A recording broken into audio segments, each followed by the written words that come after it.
C'est l'histoire d'un beau rêve, issu de l'imagination d'une jeune fille, dormant au plus profond des songes que Morphée lui créa. Un royaume, un univers bien particulier, avec une bonne dose de magie. Certains rêvent de devenir riches, d'être un super-héros, une superstar. Mais cette jeune fille, son rêve est simplement de vivre dans un monde magique. Et bien évidemment, les araignées que nous sommes ne sont pas très appréciées ici par cette stupide reine qui gouverne ce royaume. Grrr, je vais manifester pour mes droits en ce monde. T'as peur, hein?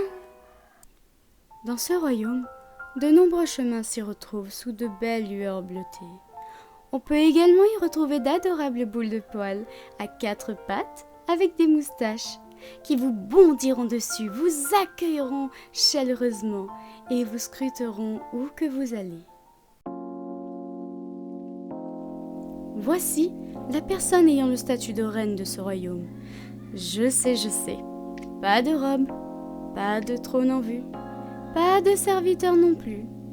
Seulement une jeune femme esquivant ses devoirs.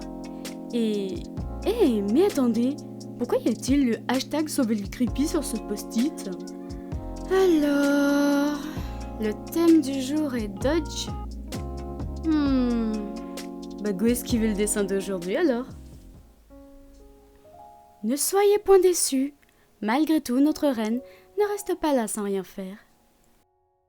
Comme aujourd'hui je dois esquiver mon dessin, autant en profiter pour aller chercher un trésor sur cette carte que j'avais trouvée il y a très longtemps.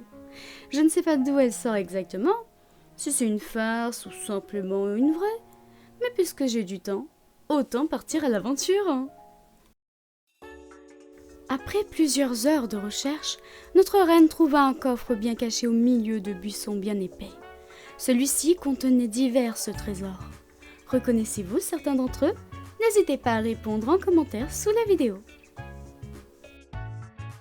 Après avoir mis le coffre en lieu sûr, la reine se plongea dans l'une de ses activités préférées. Pêcher au lac de la grotte de Bleuzoria. Vous n'y entendrez qu'un doux son d'une goutte d'eau tombant à vive allure au sein d'une immensité d'eau calme et des crapauds croissant vivants ici. Hey, salut! Il se pourrait que je ne me sente pas très bien. Mon dernier repas n'a pas l'air de se digérer facilement. Et pourtant, sa couleur orange, sa forme si ronde, son côté rebondissant m'avait tant ouvert l'appétit.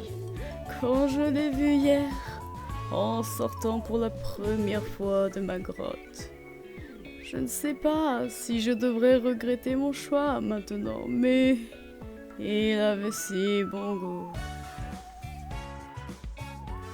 Après une bonne chasse au trésor et une belle session de pêche, la reine rentre chez elle. Sur le chemin du retour, elle trouva un beau trèfle à 4 feuilles et se dit que c'était son jour de chance. Contente, elle sorta l'or et les trésors du coffre afin de les ajouter à la trésorerie de son royaume. Pendant ce temps, un petit chat se promène sereinement dans ce royaume paisible à la lumière des lampadaires. Vous vous doutez qu'après tout un programme bien chargé, notre reine doit avoir une faim de loup. Mais ne serait-ce pas notre jeune fille? Qui est-elle? Bref, appelons-la Alice, ça lui va bien. Mais attendez encore une minute. Ce crapaud sur la table, cuisiné et prêt à être dégusté avec de la sauce piquante. Ne serait-ce pas celui qui avait la sublime idée d'avaler un ballon de basket? Berk! Imaginez le goût que ça doit avoir. Quelques jours plus tard, toujours dans le sublime royaume de Bleuzoria, une tragédie se produisit. Le royaume était ruiné. En effet, quelques jours plus tôt, la reine avait officialisé une commande de prunes pour tous les membres du royaume. Cependant, ce qu'elle ne s'attendait pas, c'était d'apprendre qu'une hausse importante des prix au kilo avait eu lieu après validation. Suite à l'annonce, le royaume commença à entrer dans une sombre période. Au château, parce que bien évidemment, il y a un château, tout le monde s'inquiète. Pour une brune par tête, tous se retrouvaient angoissés à l'idée que cette crise dure plusieurs années. Ne vous en faites guère, mes chers amis, peuple de Bleuzoria, créatures magiques et étranges. Je me charge d'aller arranger la situation au plus vite, quitte à prendre les armes. Vous me connaissez, je ne me laisserai point faire. Je peux me comporter comme un ange, mais également comme le pire des démons. Pour cela, je m'absenterai quelques jours le temps de tout arranger. Pendant ce temps-là, je vous confie au chevalier royal Raspou. Pour assurer votre sécurité, notre Longhorse bien-aimé fera des rondes régulières. Et tous nos chevaliers royaux, mais également nos mages, seront également présents. Suite à cela, la reine se mit en route, se rappelant sur le chemin de l'époque où elle n'avait guère besoin de s'occuper de tout cela. Sa seule priorité à l'époque était de jouer avec son hochet, mais également sa sœur Cécée. Quelques jours plus tard, celle-ci avait rencontré Monsieur Nécori en face. Cependant, il y avait un problème. Selon lui, cela devait être une erreur, car il n'y avait eu aucune hausse sur le kilo des prunes après l'accord.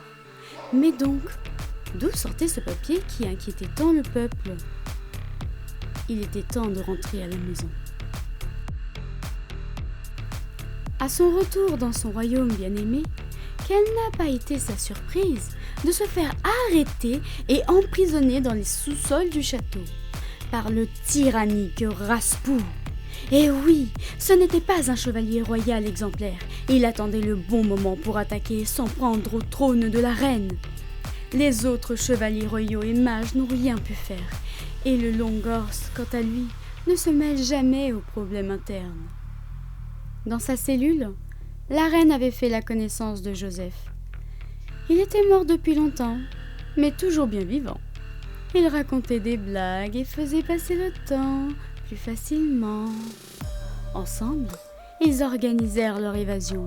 Ce n'était pas de tout repos, car en effet, il a fallu grimper une montagne pour échapper à la vigilance de la Raspounette.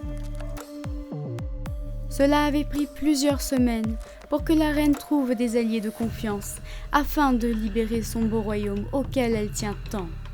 Bien évidemment, avec une arme redoutable. Pendant ce temps, miroir, mon beau miroir, dis-moi qui est la plus belle Barbie de tout le royaume. Le plan de la reine était parfait. Tous les sbires de Raspou avaient été vaincus. Il ne restait plus que lui. Le combat ne dura pas longtemps, étant donné les pouvoirs de la reine. Car en effet, celle-ci est une sorcière, qui n'hésitera pas à les utiliser pour son royaume. Maintenant que le royaume retrouvait enfin la paix, Joseph et un mystérieux personnage que l'on nomme Comte Caro se sont occupés de la dépouille du traître. Je compte sur vous, Comte Caro. Débarrassez-vous de ce traître de chaton. Il y en a eu du travail pour tout remettre en place. Une réunion spéciale a même été mise en place par les chats du royaume afin d'essayer de comprendre ses motivations. Après tout ça, la reine sorcière se détenda et profita de vacances bien méritées. Parfois, le soir, elle s'assoit sur le toit d'un immense bâtiment et imagine si tout ça n'avait été qu'une simple histoire. J'ai vraiment intérêt à avancer mon Inktober. J'ai vraiment pris trop de retard. Merci d'avoir écouté et regardé. J'espère que vous aurez apprécié notre histoire. Joyeux Halloween à tous!